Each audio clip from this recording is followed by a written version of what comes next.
At ito yung harvest ko sa aking mga ka-garden. O dito sa aking garden, meron tayo ditong carrots, tapos pipino, sili, tapos ating bagyo beans. Yan. At meron na tayong pang pickles. Magandang buhay mga ka-garden. Tara samahan nyo ako dito mag-picking ng pang pickle. So unahin natin dito ang carrots. So meron ako ditong carrots mga ka-garden. So maliliit lang po ang kanyang laman. Dahil ito masarap i-pickles mga ka-garden. At hindi mo na kailangan hiwa-hiwain, balatan mo lang. So ganito lang kaliit mga ka-garden. Pero lalaki pa ito. Pero kinuha ko lang siya. Kahit na ganyan lang kaliit. Dahil nga ay mag-pickles ako. So, ayan, hinarvest ko na mga ka-garden.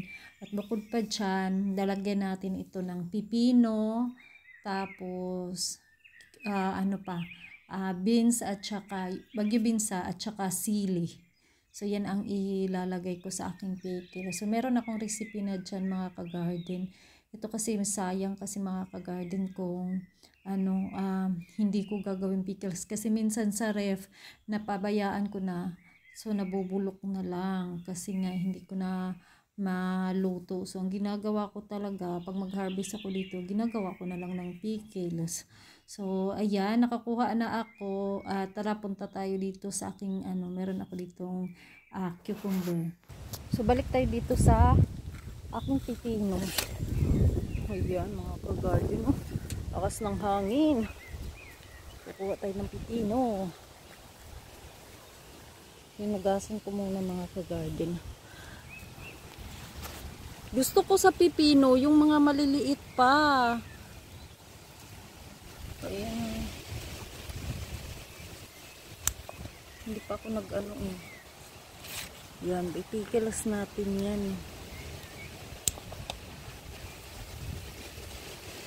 Ay, ang lakas ng hangin. Bumabaloktot na siya mga ka-garden.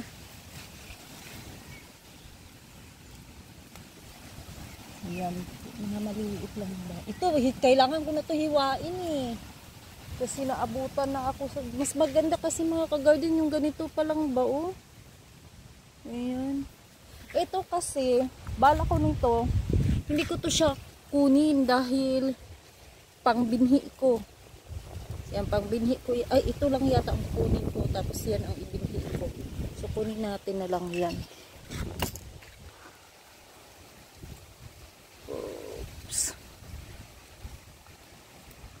Umuwi na yung taga-cameraman ko. Ay! So, mano-mano.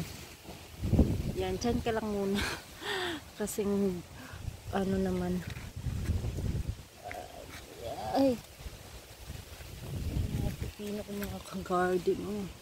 Hindi ko na siya pinapalaki kasi nga kaya naman ako nagtanim nito dahil sa aking pickles. Yung ganito ba? Yan mga ka-garden ang gusto ko.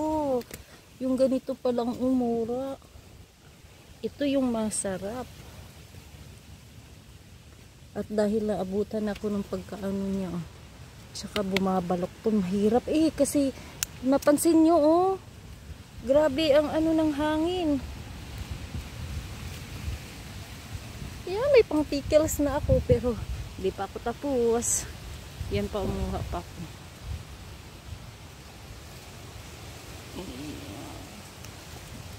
At dahil ay kumunti na yung flour, mag-a-apply ako ng fish amino acid nito mamaya.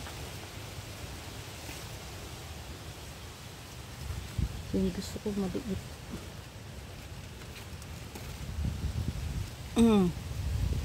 Baka may mag-aano na naman dyan ha, na bakit ko tinatanggal, bakit ko kinukuha ang pipino na maliit pa kasi dapat nga ganito pa lang kinuha ko na.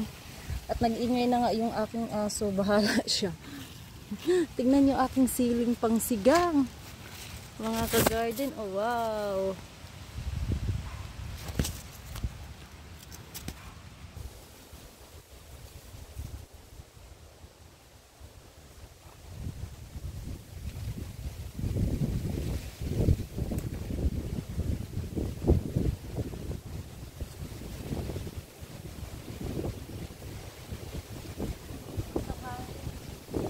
Ito yung nakuha ko mga ka-garden, oh. Ang babe yan, iwan ko lang yan. At mga maliliit pa nga yung iba. Wala na masyadong flower. Ang gagawin natin ay kailangan natin mag-spray ng fish amino acid. At ayun na nga, maingay na nga aking aso. Ayan, palakihin lang muna natin yan sila. At talagyan ko pala ito ng sili para masarap. Yan, nakuha ko ng sili dyan. Ito mga ka-garden, marami na palang bunga, oh. Ayan, kukuha na lang din ako. Masarap din to ipikil. Sabi ko kasi paanuhin ko to eh. Pagulangan ko kasi pang binhi. Pero dahil gusto ko mix-mix. Kaya kuha na lang tayo. Sabi nga nila, kapag may itinanim, may aanihin. Oh, ito talaga yung kalaban ko dito mga ka-garden pag mahangin. Pumapangit yung ano ng aking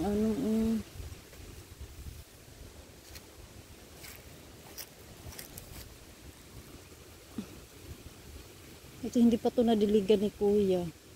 Hindi nga siya nagdilig dito kasi dry yung lupa. Anyway, pula lang. Ay, ang sarap nito mga ka-garden ilagay sa munggo. Ano yun siya, kulitis.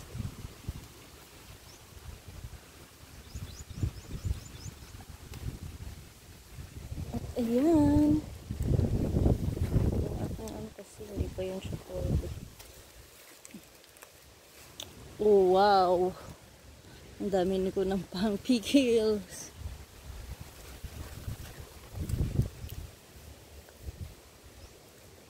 So, ito na yung mga nakuha ko. Kuha pala ako ng sili. Sa recipe ko nito mga ka-garden, meron po ako dyan. Ala? Uy, sorry. Meron akong recipe nito. Halongkatin nyo lang dyan. Yung mga pickles ko, lagyan natin na green.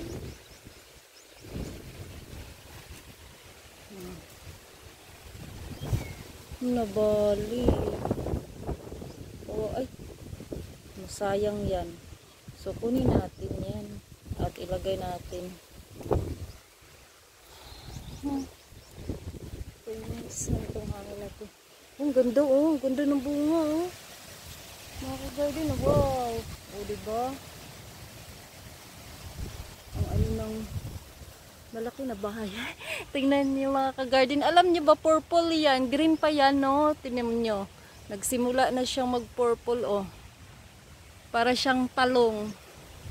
Ganyan kasi, ano yan siya. Ano yan? Anong tawag niya? Ito naman, sili yan na mag-iba-iba yung kulay niyan. Dahil mahangin na nga, ayan ang nakuha ko. Ayan, may pang pickles na ako. Sabi nga nila, pag may itinanim, may aanihin. Ang aking okrang pula, lumalaban pa naman. Ito din, lumalaban pa naman. Malapit maubos sa insekto. Ano yun siya? Hindi. Ganito. Mustasa. Wala kasi yung fertilizer. Yung fertilizer. Pesticide. So yun na naka-garden at ako'y ano pa nito. At ito yung harvest ko sa aking mga ka-garden. O dito sa aking garden, meron tayo ditong carrots, tapos pipino, sili, tapos ating bagyo beans. Yan. At meron na tayong pang pickles.